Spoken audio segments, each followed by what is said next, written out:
17 de marzo se cumplió un año del régimen de excepción. Régimen de excepción que quita las garantías constitucionales a los salvadoreños en estos momentos de apremio que se pudiese dar según la Constitución.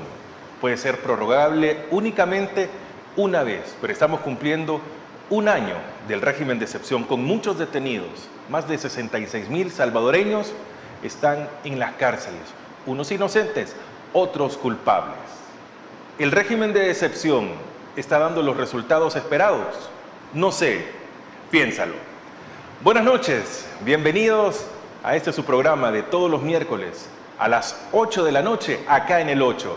Gracias a Mix de Medio, la producción, y a todos ustedes, a todos los que están detrás de cámaras, muchas gracias, sean bienvenidos. Hoy tengo el gusto que nos acompaña una de las voces más prometedoras en el país, generando opinión.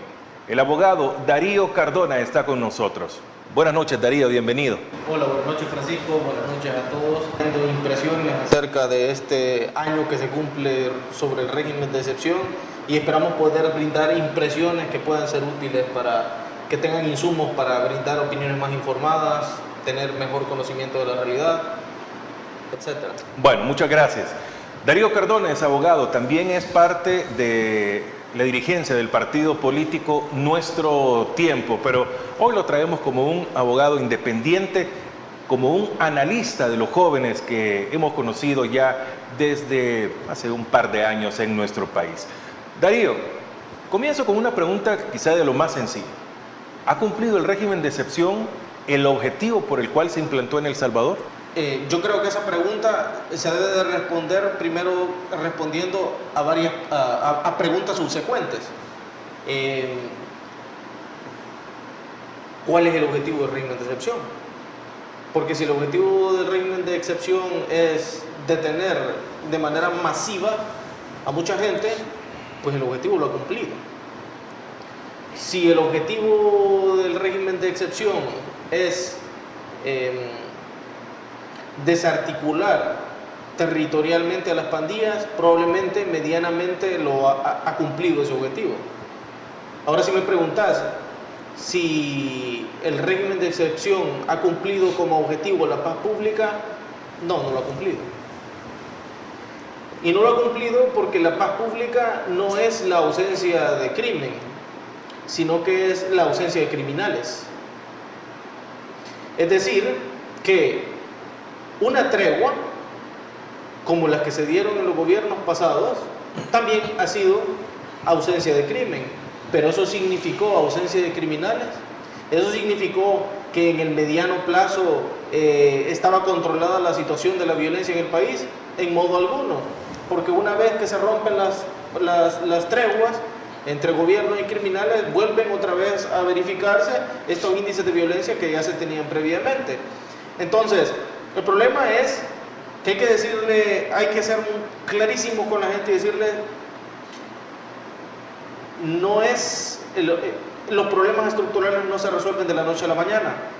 Y cualquier gobierno que quiera hacerte creer que puede combatir el crimen en 3 meses, en 6 meses, en un año, te miente de una manera descarada, porque la delincuencia, la violencia tiene efectos, pero esos efectos son resultado de determinadas causas.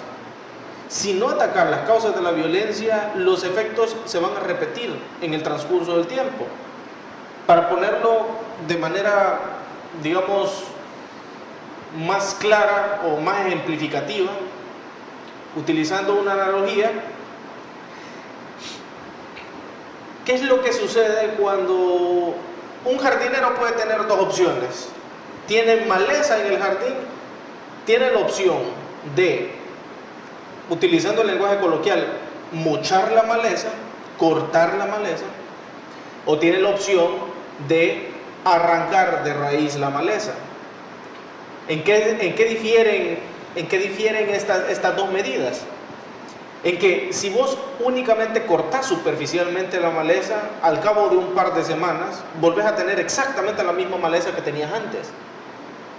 Pero si vos la arrancás de raíz, vos te estás garantizando que en el mediano y en el largo plazo vas a dejar de tener maleza.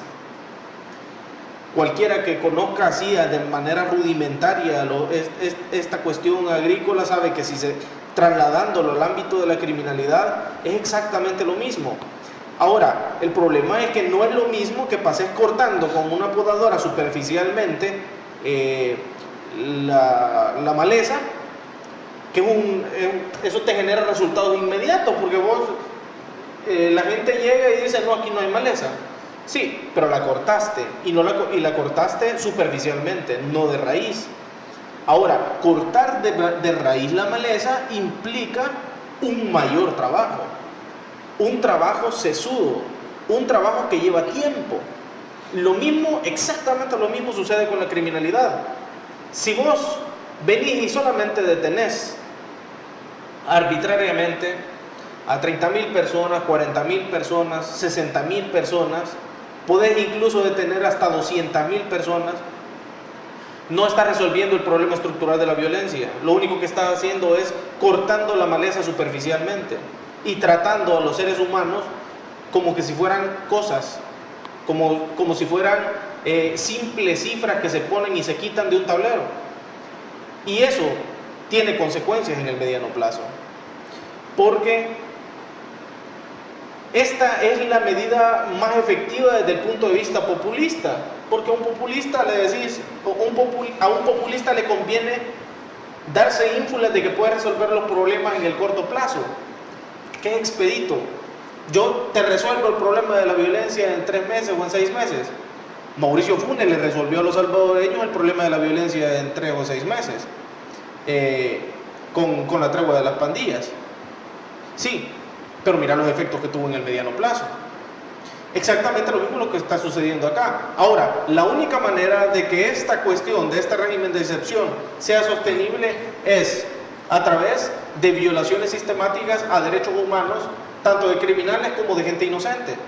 Porque cuando vos querés cortar superficialmente la maleza, tenés que saber que no solamente te vas a llevar la maleza, sino que también te vas a llevar la grama. Porque cuando vos cortás la maleza en un jardín, vos identificás uno a uno cada una de estos tallos de la maleza y los cortás de raíz. Pero cuando vos querés hacer el trabajo chambón, si vos querés hacer el trabajo maleta, te vas superficialmente a agarrar la podadora, te pasas llevando incluso la grama. Ese es un remedio más fácil, es un remedio más sencillo, pero es un remedio, primero, que te va a generar un efecto boomerang, porque las consecuencias van a ser peores, el remedio va a ser peor que la enfermedad. A esa circunstancia es a la que estamos llegando. Ahora, ¿qué es lo que está sucediendo? Yo creo que es importante hacer una distinción que no me parece haber escuchado de manera tan frecuente en los foros, en los foros de medios. Y es, una cosa es que la criminalidad delinca, una cosa es que el criminal cometa crímenes. Eso hasta cierto punto es previsible que suceda en un Estado constitucional y democrático de derecho. Para eso existe el poder punitivo estatal, precisamente para frenar el crimen a cargo de criminales. Pero de eso a que el Estado cometa crímenes hay una diferencia abismal, porque cuando el Estado comete crímenes, así sea bajo la bandera de estar dándole justicia a los ciudadanos, se rompe el Estado constitucional y democrático de derecho, porque entonces ya no estás hablando de un Estado justo. Ahora, ¿cuál es la argumentación alternativa que brindan los oficialistas? Entonces vos estabas mejor cuando habían 10 asesinatos diarios. Es decir, que para vos vale más los derechos humanos de los criminales que la vida de la gente inocente que pagaba con su sangre a esta criminalidad. Vos estás a favor de eso. No sé en qué momento han confundido los términos, en qué momento, o sea, nosotros somos responsables de lo que decimos, no de lo que la gente quiere entender de lo que decimos. Cuando nosotros decimos que respetamos derechos humanos, no estamos diciendo que hay que respetar los derechos humanos solamente de los criminales. Hay que respetar los derechos humanos de todos los seres humanos. Y el que está encargado de respetar esos derechos humanos es el Estado. El Estado no se puede dar el lujo de irrespetar derechos humanos. Permítame una pausa, Darío. Vamos a darle continuidad a esta idea después de los anuncios de nuestros auspiciadores. ¿Quiere comentar lo que está hablando Darío Cardona? Hágalo en nuestra caja de comentarios. Búsquenos en nuestro canal de YouTube como Mix de Medio o váyase al Facebook también y ahí nos encuentra como Mix de Medio. Estamos en su programa de todos los miércoles. No sé, piénsalo.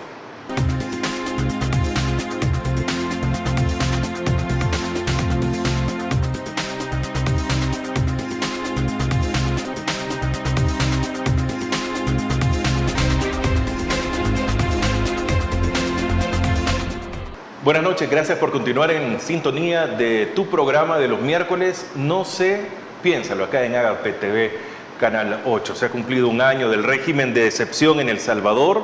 El 27 de marzo, el lunes, lo estuvimos analizando y hoy lo hemos traído acá a las pantallas de Canal 8 con el abogado Darío Cardona, que le ha dado seguimiento minuciosamente a ese detalle. Terminamos la idea del bloque anterior, Darío. Sí. Los elementos del Estado son gobierno, territorio, población y leyes, más o menos. En el elemento población, cuando hablamos de pueblo, nos referimos a todo el pueblo, no a una parte del pueblo y a otra no. Es decir, que tan pueblo son los seguidores del oficialismo, como tan pueblo son los opositores, como tan pueblo son los que defienden los derechos humanos, como los que están en contra de los derechos humanos. Son exactamente el mismo pueblo. ¿Y por qué digo esto? Porque para entender la justicia, tenés que comprender que la justicia no hace miramientos en atención a las opiniones políticas, al nivel de ingreso que tiene una persona, no hace miramientos según el color de la piel, según la raza, según el sexo, no hace miramiento alguno, porque esa es la característica primordial de la justicia. ¿Y por qué eso es importante? Porque no puedes llamarle justicia a algo que es justo para vos, que consideras que es justo para vos, pero que resulta ser injusto para otros. El Estado no puede decir que está garantizando justicia cuando para garantizar supuestamente esta justicia tiene que actuar u obrar injustamente contra un determinado sector del pueblo. Una justicia que no es igualitaria con todo el pueblo no es justicia, es injusticia. Sí, para poder, entre comillas, darle justicia a la población, tenés que sacrificar a 1.000 inocentes, a 2.000 inocentes, a 6.000 inocentes. ¿De qué justicia me estás hablando? Ah, es justo para vos porque vos podés caminar libremente por las calles ahora, entre comillas, durante un periodo breve de tregua con la criminalidad. Sí, pero anda a preguntarle al padre del hijo que trabajaba con él en el jornal, preguntarle si la detención ilegal y arbitraria de su hijo únicamente por tener las características de un joven pobre es justicia para él. Y si de paso en una trifulca o en un problema interno dentro del centro penitenciario, este joven, hijo de un agricultor humilde, es asesinado, ya sea por la seguridad del centro penitenciario, del campo de concentración, o ya sea por los mismos convictos, la pregunta es, para ese padre, ¿el Estado está siendo justo o está siendo injusto? Para ese padre el Estado está siendo completamente injusto. Y lo que es injusto para él, también tiene que ser injusto para vos. Y no es lo mismo que los criminales atenten contra los derechos de la población a que sea el gobierno el que atenta contra los derechos de la población. Eso está en dos dimensiones completamente distintas. Porque un Estado donde existe una criminalidad potente, no deja de ser un Estado constitucional y democrático de derecho, no deja de ser un Estado donde existen reglas para que se pueda mantener la paz. No existe paz en ese momento, pero existen condiciones para eventualmente conseguir la paz. Pero un Estado donde, donde quien perpetra los crímenes es el propio Estado, ya no es un Estado constitucional y democrático de derecho, ya es un Estado dictatorial. ¿Y qué es lo que va a suceder? ¿Qué es lo que sucede siempre en los estados dictatoriales? En los estados dictatoriales se va aumentando la dosimetría punitiva hasta que llega un punto en el cual empiezan a pagar demasiados inocentes por los culpables. ¿Por qué? Porque como ya colocaste un precedente que dice que para poder salvaguardar los derechos de unos tenés que pasar por encima de los derechos de otros, esa que no debiera de ser ni siquiera una excepción en un Estado democrático, se convierte en la regla general. Y entonces los gobernantes empiezan a abusar sistemáticamente contra los derechos de la población para alcanzar objetivos políticos. Una manera que utilizo para poder ejemplificar esto, para poder darle cuerpo, para poder darle alma, es la siguiente. Imagínate que en un discurso, en una cadena nacional, el presidente de la República dice: miren, yo les puedo garantizar la paz, sí y solo sí, ustedes me permiten que el Estado pueda sacrificar las vidas de 6,000 personas. Colocan las 6,000 personas en fila y les dice: ¿están ustedes de acuerdo? Y el presidente y el pueblo dice: estamos hartos de los pandilleros, sí, por favor, tome las vidas que considere necesarias para que tengamos la paz. Y los ametralla, o los mete a un campo de concentración al estilo el campo de concentración judío en los tiempos de la Alemania nazi. Ahí a la cara del régimen de excepción cambia. ¿Y sabes por qué cambia la cara del régimen de excepción? Porque vos tendrías contacto directo con esa realidad de esos inocentes, 6,000 inocentes colocados en hilera que van a ser sacrificados para que vos tengas esa supuesta paz, para que vos tengas esa justicia, eso es lo que vos consideras justicia. Ya cambia, porque entonces te podés ver a los ojos a esa víctima inocente, a esa víctima del régimen de excepción, sufriendo las consecuencias de algo de lo que no tiene la culpa. Hay un mensaje que recibí. Los diputados de Nuevas Ideas, cuando van a las plenarias a aprobar prórroga al régimen de excepción, siempre dicen: ayer o antier, casualmente un par de días antes de aprobar las prórrogas, se encuentran con amigos que les dicen: por fin estamos disfrutando de la paz, por fin podemos caminar libremente por las calles. No dicen el nombre, no dicen cómo los conocieron, puros inventos. Y lo hacen porque tratan de conectar con la gente a través de discursos emotivos. Pero hay discursos que son infinitamente más emotivos por el lado de las víctimas del régimen de excepción, y esos discursos no te los dan. Me escriben al WhatsApp Business al WhatsApp que tengo asociado a mi página de Facebook: hola, buenos días Darío, gusto saludarte, mi nombre es estuve becado en la ESEN del periodo tal al periodo tal, en la carrera tal, y nos cruzamos en algunas ocasiones en los pasillos de la universidad. Aprovecho para contarte sobre una injusticia que han hecho por parte del famoso régimen de excepción, donde hace 6 días privaron de libertad a mi padre, hombre de hogar, de 64 años de edad. Hace poco finalizó el proceso de pensión, hipertenso, y estaba en un proceso de operación por cálculos y perderá todo. Dizque por una denuncia ciudadana. Se están acabando las familias honradas. No es el país de las maravillas como lo cuentan. Un gusto saludarte. Y me pone: ¿qué te puedo decir? A mi familia le pesó vivir en una zona marginal.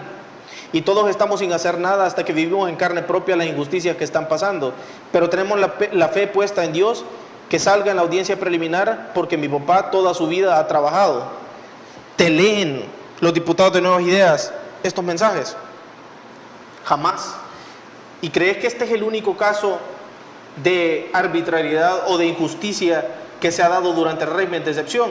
Este es uno de los miles de casos que a mí, por casualidad, por conocer a esta persona, me ha llegado ese mensaje. Pero así como ese caso, hay miles de casos. En los grupos de Facebook, por ejemplo, de los privados de libertad, vas a encontrar el clamor triste, el clamor espantoso de muchas familias que no entienden por qué sus padres, sus hijos, sus abuelos, sus tíos tuvieron que pagar las consecuencias de un régimen de excepción. ¿Para qué? Para que vos vayas los fines de semana al puerto de la libertad tranquilo.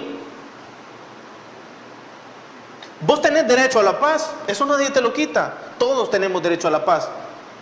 Debemos exigírsela al gobierno, pero no a costa de la vida, de los derechos humanos de gente inocente. Hay una cosa también fundamental que casi no se dice, y es cuál es el ejemplo que se le está dando a la ciudadanía con el régimen de excepción. Se le están dando dos ejemplos. El primer ejemplo que se le está dando a la ciudadanía es: si tenés la fuerza, tenés el derecho. Es decir, que si vos estás en el poder, si vos estás en una situación privilegiada, podés pisotear a los demás, porque tenés la fuerza, tenés el derecho. Pero también se le está enseñando a la gente a ser indolente, a que pierda la empatía hacia los demás, y a que vea únicamente su metro cuadrado. A mí lo único que me interesa es mi bienestar, no me importa si la demás gente está sufriendo. ¿Vos creés que se puede conseguir justicia? ¿Vos creés que se puede conseguir seguridad ciudadana? ¿Creés que se puede conseguir paz social en un país donde los mismos ciudadanos son los que piden que haya víctimas inocentes que paguen las consecuencias de la paz de su metro cuadrado? Por Dios, jamás vamos a llegar a la paz en una situación de esa naturaleza. Interesante la reflexión que hace el abogado Darío Cardona en tu programa No se piensa.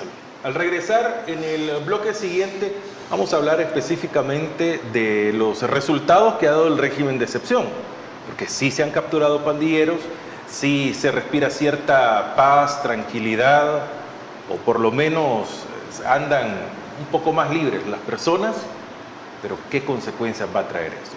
Hacemos una pausa en tu programa No sé, piénsalo.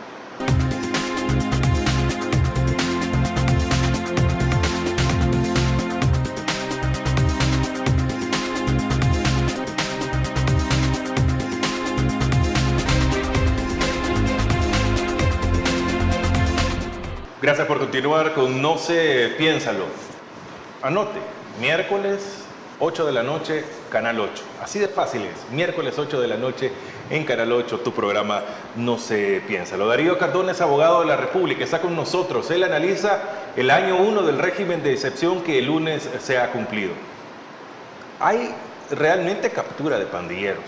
Hay muchas zonas que se han liberado, eso no se puede negar. Las formas son las que cuestionan algunos, pero sí realmente el régimen de excepción ha hecho capturas de pandilleros.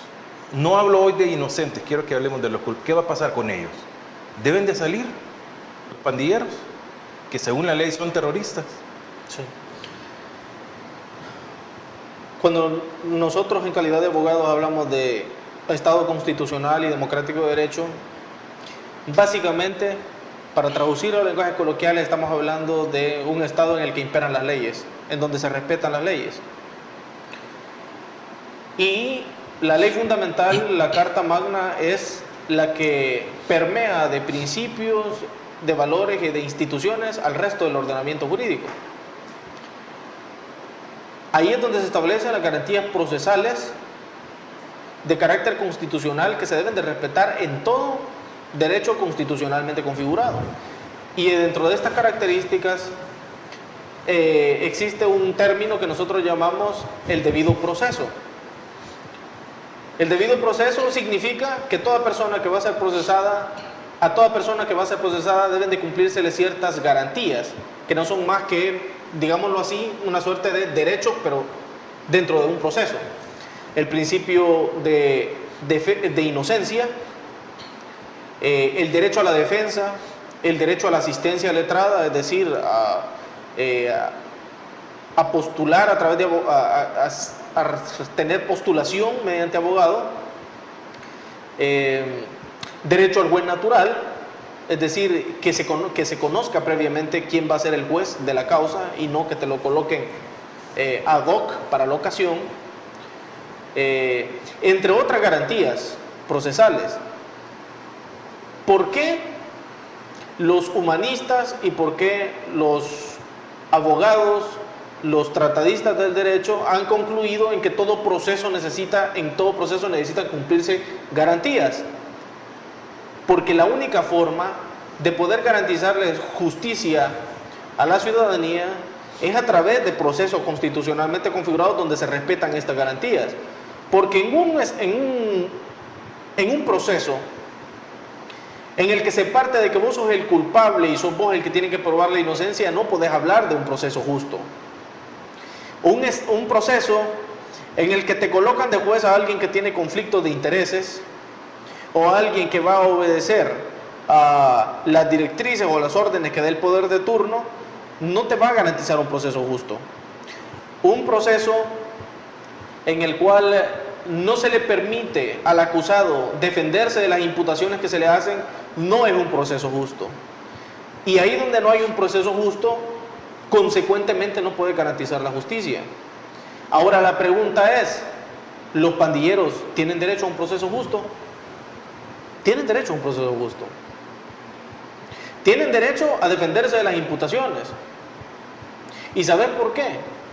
Porque para comenzar, no podés partir de que una persona, por el simple hecho de que ha sido capturada durante el régimen de excepción, es pandillera.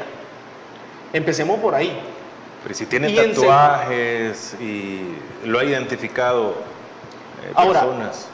El tema de los tatuajes y el tema de que se autoidentifique como perteneciente a un grupo criminal, aquí hay matizaciones, porque aquí entramos a un área del derecho que se conoce como el derecho penal del enemigo, porque el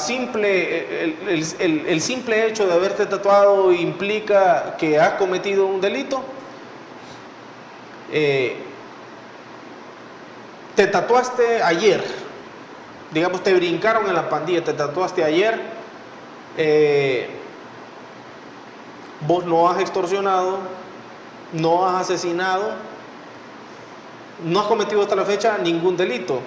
Lo que has hecho es prepararte te has involucrado con una organización que eventualmente te va a obligar o va a esperar de vos que cometas delitos. Pero el simple hecho de ser pandillero, de pertenecer a una aquí viene esta matización con el derecho penal, con esta cuestión de si se considera una suerte de derecho penal del enemigo, porque aquí viene el delito de agrupaciones ilícitas. Porque la sola incorporación a la agrupación criminal se entiende que te estás incorporando a la agrupación criminal para cometer el delito. Pero ojo, la mera agrupación, aquí tenemos que hablar jurídicamente del criterio de proporcionalidad, porque no es lo mismo que una persona, que un pandillero asesine, a que un pandillero simplemente pertenezca a la pandilla y hasta la fecha, por ejemplo, no haya cometido mayor delito que la simple agrupación ilícita. Aquí se trata otra vez del principio de proporcionalidad y de la dosimetría punitiva, porque no vas a castigar a uno de manera igual que al otro. No es lo mismo tampoco un pandillero que ha asesinado a una persona a un pandillero que ha asesinado a 50 personas. Otra vez viene la dosimetría punitiva, viene el principio de proporcionalidad. ¿A quién vas a castigar con una mayor pena? Entonces, estas cosas deben de ser contempladas dentro del régimen de excepción. Pero para salirnos de las particularidades de lo que es en el estudio de las garantías fundamentales que se deben de cumplir dentro de los procesos, hay que decir una cosa. Primero, ningún ciudadano honrado puede estar en defensa de las pandillas y en defensa de lo que hacen. Eso sería completamente aborrecible y completamente execrable. ¿Qué es lo cuáles son las demandas justas que puede hacer un ciudadano? Que a toda persona se le trate de manera igual frente a la justicia y que reciba un proceso justo. Si se le logra probar en juicio público y conforme a las reglas del derecho que esta persona ha cometido delitos, entonces, por favor, castíguelo, por favor, colóquele la pena, porque en eso consiste la justicia estatal. Pero si no se ha logrado comprobar el delito y te está basando únicamente en acusaciones de un policía que probablemente lo hizo porque no le diste, te denunció o te capturó porque no le diste la mordida, o porque le caías mal por un conflicto amoroso, se estaban disputando a una doncella, no podés darle el mismo trato y partir de la presunción de la culpabilidad única y exclusivamente porque ha sido capturado por un policía. No puedes hablar de un proceso constitucionalmente configurado si lo único con lo que contás como elemento de prueba, y esto es parte de las técnicas, de las reglas de prueba y de la fuerza probatoria, de las cargas probatorias, no podés decir que únicamente con el testimonio del policía se ha probado la agrupación, se ha probado que una persona pertenece a una agrupación ilícita. Y quiero comentarles, por ejemplo, cómo esto ha generado casos de numerosas arbitrariedades. Conozco de primera mano de casos de policías que han detenido a adolescentes de 12, 13 años, que se ha probado a través del Instituto de Medicina Legal que tienen un desarrollo psíquico retardado, es decir, que tienen problemas mentales en sus facultades mentales, no tienen una comprensión objetiva de la realidad, no son más bien, utilizando las expresiones vetustas del derecho, inimputables. Es decir, no se les puede aplicar la culpabilidad. ¿Por qué? Porque no les puedes exigir comportamientos distintos a los que ya tienen, ya, por su incapacidad mental. Entonces, ¿pero qué es lo que hacen? Necesitan llenar la cuota, van, meten lo capturan, una vez se les hace el peritaje, se llega a la conclusión de que no pasan por el tamiz de la culpabilidad, se ordena su liberación, a los 3 meses regresa otra vez el adolescente. Cuando le preguntas en la audiencia al adolescente que a qué se dedica, te dice que va a estudiar a una escuela para jóvenes con estas discapacidades, con estos retardos. ¿Y qué haces? Me enseñan las vocales, la A, la I, la U. ¿Y a qué te dedicas? ¿Qué más te enseñan? A jugar. Y los detienen hasta 2, 3 veces. A alguien que no tiene las facultades mentales para poder discernir entre si está cometiendo o no está cometiendo un delito. Y eso es para poner uno de los tantos casos. Entonces, aquí nadie está pidiendo, por Dios, volvemos a decírselo, sobre todo a la maquinaria propagandística y a los troles del oficialismo, aquí nadie está defendiendo criminales. Aquí lo que se está pidiendo es que se respeten las reglas de la democracia, que respeten la Constitución, que el presidente de la República en la toma de la protesta constitucional dijo que iba a cumplir, que la cumpla, porque ahí es donde está establecido el principio de la inocencia, la garantía de la inocencia, ahí es donde está establecido el debido proceso, ahí es donde está establecido todas las garantías de carácter constitucional. Nadie tiene problemas con que se castigue la criminalidad. Ahora, debes de saber que la justicia no se consigue únicamente a garrote. Tenés que atacar las causas que llevan a la violencia. Bueno, vamos a hacer una nueva pausa. El abogado Darío Cardona está con nosotros, nos acompaña, nos da su reflexión, su análisis del primer año del régimen de excepción que se celebró, no se celebró, se cumplió el lunes. Hacemos una pausa y ya regresamos con tu programa, No sé, piénsalo.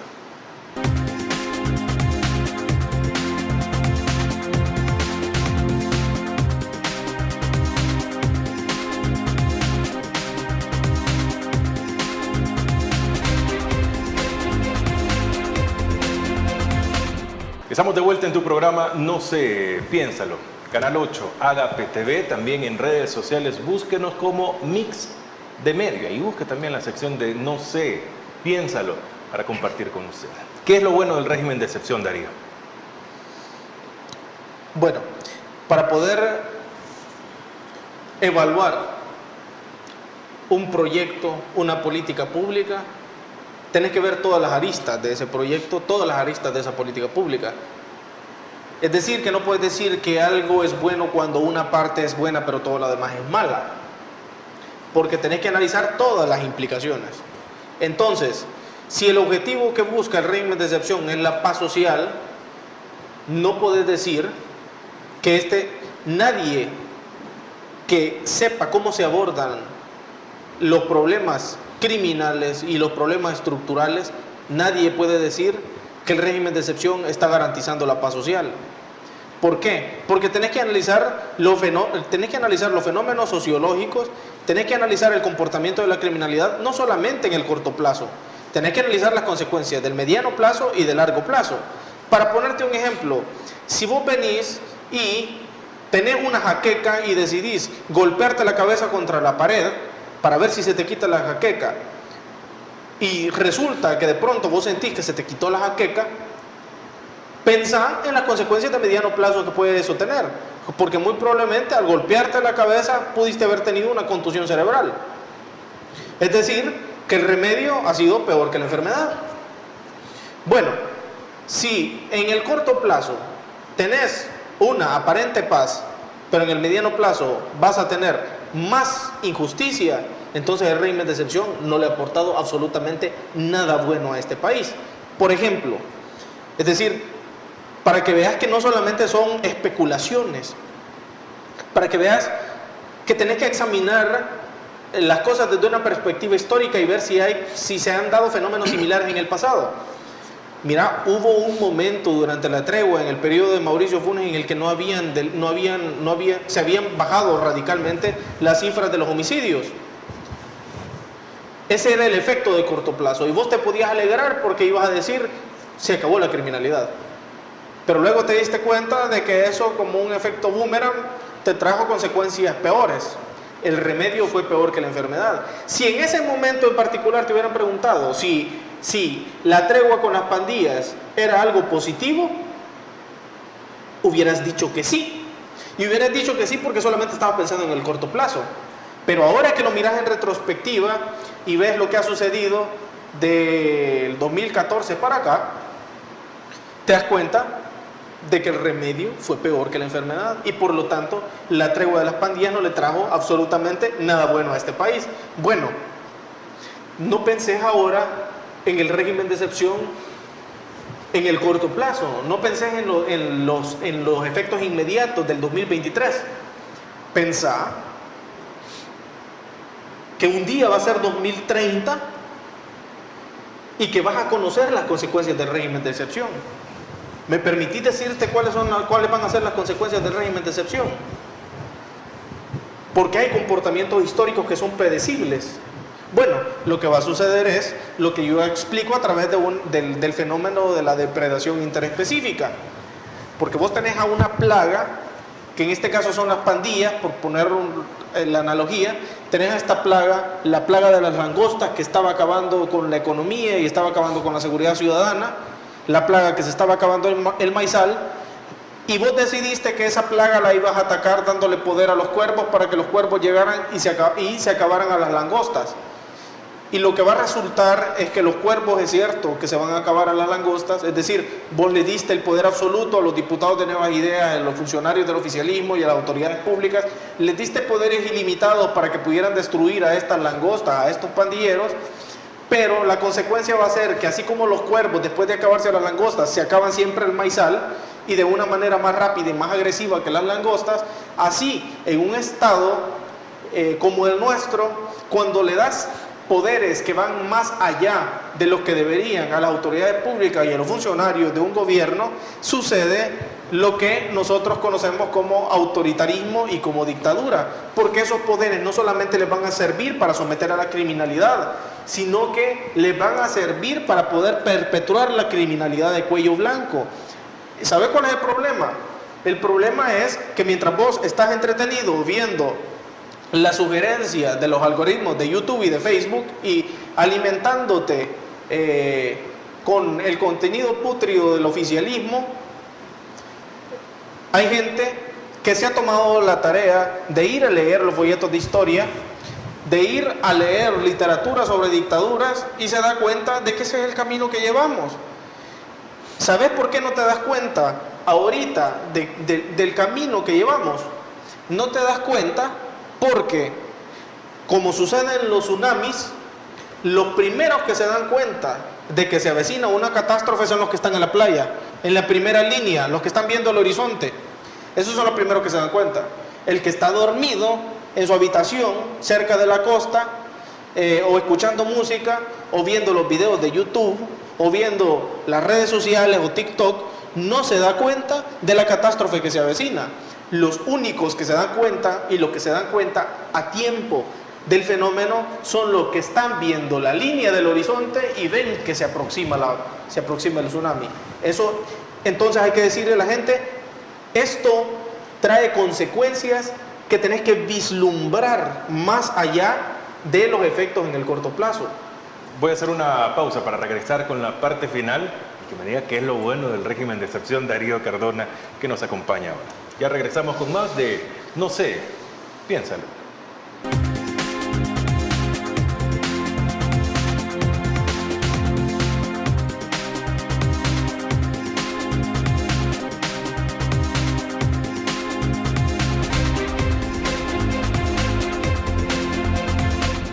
Buenas noches, estamos en la parte final de No sé, piénsalo. Darío Cardona, ¿qué es lo bueno del régimen de excepción? ¿Qué ha dejado bueno? Indudablemente se han detenido una cantidad importante de gente inocente y de criminales también. Eso contiene en alguna medida durante un periodo la criminalidad. Como dije en el segmento anterior, hay que analizar cuáles son los efectos que va a tener en el mediano plazo y hacer una ponderación completa del régimen de excepción. Hay que analizar que las políticas públicas necesitan un abordaje integral. Tenés que pensar, tenés que atacar las causas de la delincuencia si no querés que la delincuencia vuelva a brotar en el corto y en el mediano plazo. Si no garantizás las condiciones mínimas de la gente propensa a la criminalidad, si no le garantizás lo que Alberto Maferrer llama el minimum vital, vos mismo estás propiciando las condiciones para que eso se dé. Y un gobierno que es aporofóbico, un gobierno que demuestra que todas sus políticas públicas van orientadas a la discriminación de los pobres y únicamente a darle prioridad a la inversión extranjera y a la gente que tiene privilegios, es un gobierno que en el mediano plazo y en el largo plazo va a generar consecuencias que van a ser nefastas para la población, porque está aumentando la brecha de la desigualdad y aumentando el rencor social. Eso es algo que vas a ver. Y la otra cuestión también que es muy importante que hay que decir es los sindicalistas, los miembros de organizaciones ecologistas, de organizaciones medioambientales, los periodistas, los abogados, los economistas, los miembros de la oposición, de los partidos políticos de oposición, te pueden dar fe de que este gobierno no se caracteriza precisamente por ser completamente justo y que ha utilizado los poderes que las autoridades le han conferido para pasar por encima de sus derechos. Entonces, cuando querrás saber cuál es el camino que lleva este país, solamente pregúntate, ¿qué pasa a partir del momento en el que vos decidís denunciar algo en contra del gobierno? Porque si en el momento en el que vos te permitís disentir, te permitís opinar en contra y en ese momento recibir represión por parte de la misma sociedad y por parte del Estado, entonces no estás en un Estado democrático y entonces vas a tener consecuencias en el mediano plazo. Abogado Darío Cardona, muchas gracias por habernos acompañado en un programa de No se piénsalo. Gracias, Darío. Un gusto, un placer haber estado con todos ustedes. Repetimos, no defendemos criminales, defendemos la Constitución de la República que el presidente de la República juró defender. El problema social que se vive en nuestro país, nosotros somos responsables hasta cierto punto. Igual somos los encargados de que mejoremos las futuras generaciones, dándoles educación, dándoles valores o principios y valores, como dicen también. Aquella famosa clase de nuestro país, MUCI, Moral, Urbanidad y Cívica, debe de implementarse nuevamente para que las futuras generaciones vean más allá de una vida fácil, de una vida de extorsión, de una vida de golpizas, sino que nosotros tenemos que darle algo mejor al país. ¿Comenzamos ya? ¿Comenzamos ahora? No sé, piénsalo. Soy Francisco Gómez, buenas noches. Próximo miércoles los espero por acá a las 8 en el 8 en Mix de Medio. Buenas noches.